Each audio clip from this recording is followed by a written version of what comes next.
Andrew Porter from the Daily Telegraph.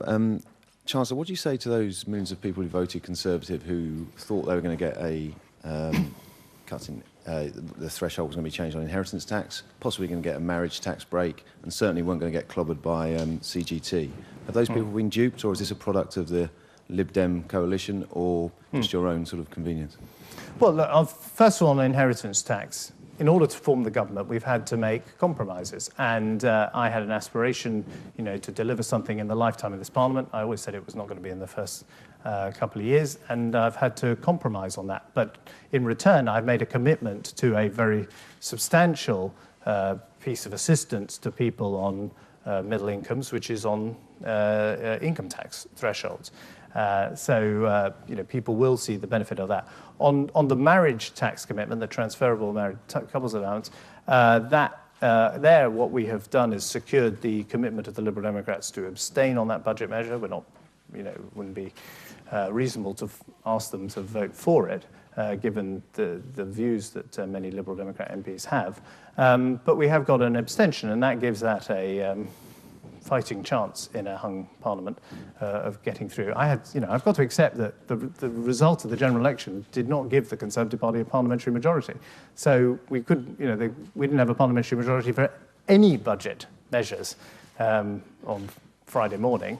Today we have a coalition government with a substantial parliamentary majority of around 80, not the 40 that I sometimes hear about on the news, and that is a that gives us a chance to deliver the increase in the income tax thresholds, which will help many of the readers of your newspaper.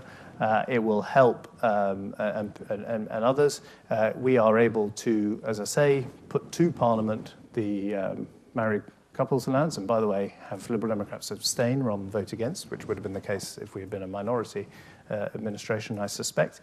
And I'm afraid we've had to make a compromise on inheritance tax. As regards capital gains tax, let me just say this, that I think it would have been pretty clear for anyone coming into office that there was a substantial problem now with capital gains tax and avoidance of income tax because of income shifting and the difference in the rates. But the real importance of having the right capital gains tax regime is that it encourages entrepreneurial activity, and we've made that absolutely clear in the way we've set out what we've said on capital gains tax. James. James Landau, BBC News. If it was equally clear to us all that CGT was going to go up, was it equally clear to us that VAT will go up? Well, I know this is. I've had this question quite a lot in recent months. No doubt it is. Look, we've said what we've said on VAT, and the Prime Minister did so in the interview with Andrew Marr yesterday. I'm not proposing to add to that today.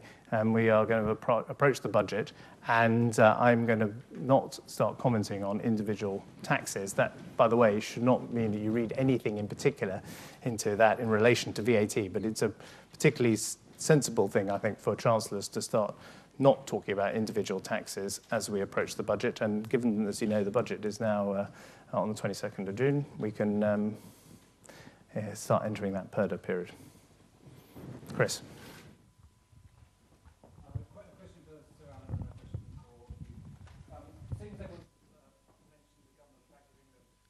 As sort of the oracle of truth this morning, the governor has said repeatedly that measuring the output gap is a mug's game, is something that can't be done. How comfortable do you feel that you can say anything sensible about the structural budget deficit when you've got to have an estimate of the output gap to do so?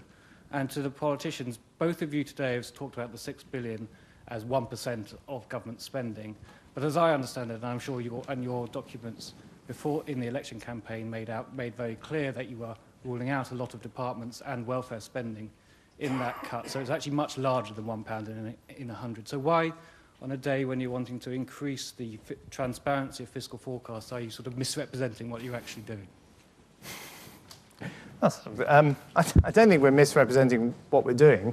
I mean, we're explaining 6 billion in the context of total managed expenditure, and David has, and I repeat his commitment that we believe this can be done without affecting the quality of frontline public services. And I did actually in my speech explicitly mention that some departments were going to find other savings, and those were ring-fenced and would be delivered on the front line. And Alan, do you want to enter a debate on the output gap? I'm not going to enter a debate. I'm going to agree, of course, that trying to estimate the size of the output gap is absolutely central to any estimate of how rapidly the economy can grow over the coming years, and also, of course, trying to separate the structural element from the cyclical element of the budget deficit. And what we shall do, and have started doing, is analyse all the evidence we possibly can. We shall set out all the conclusions we are able to draw, and we shall do what the Governor of the Bank of England has been trying to do all his career, which has emphasised the uncertainty of forecasts and not expect that people shall take a central view and say that is what they think. There will be a central view, and we shall make one, but above all, we shall express the uncertainty around that view, and that uncertainty simply cannot be got rid of. It's there, and it must be a very important part of the Chancellor's considerations. Take one more question. James. James Slife, The Spectator. As Shadow Chancellor, you said that you wanted to immediately reduce corporation tax by abolishing various allowances and then radically reduce it over the Parliament. Does that remain an aim for you as Chancellor?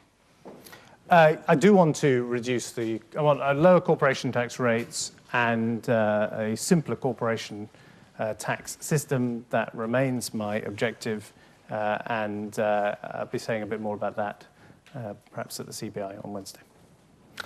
Listen, thank you very much for everyone for coming along. I think to the first press conference, certainly the first press conference we've done as the Treasury. I think the first press conference at the Treasury for some time, and hopefully we'll have some more interesting announcements in the weeks and months ahead. Thank you.